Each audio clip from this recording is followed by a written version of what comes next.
адамдарға орган беру дінде қалай? Ол туралы фатуа бөлімінде бізде Қазақстан мұсылмандар діни басқармасында не қылынған нәрсе.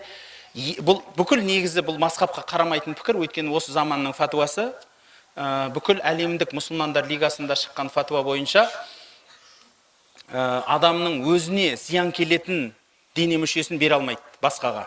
Мысалы, жүрегін тірі кезінде жүрегін беріп кете алмайды. Жаңағы миын бере алмайды. Сондай, яғни өзіне зияндық келетін екілік, яғни өзіне қатты зиян келмейтін, бүйрек, бауыр деген сияқты, мысалы, мүмкін бір көзін, жаңағыдай сондай бір құлағын деген сияқты, мысалы ғой, бере алады.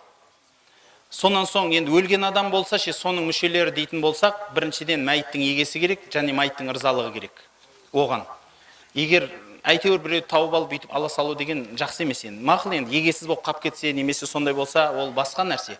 Бірақ мәйіттің егесінің ырзалығы, әсіресе сол өмірде жүргенде адамның бар кезіндегі ырзалығы міндет болып қала береді.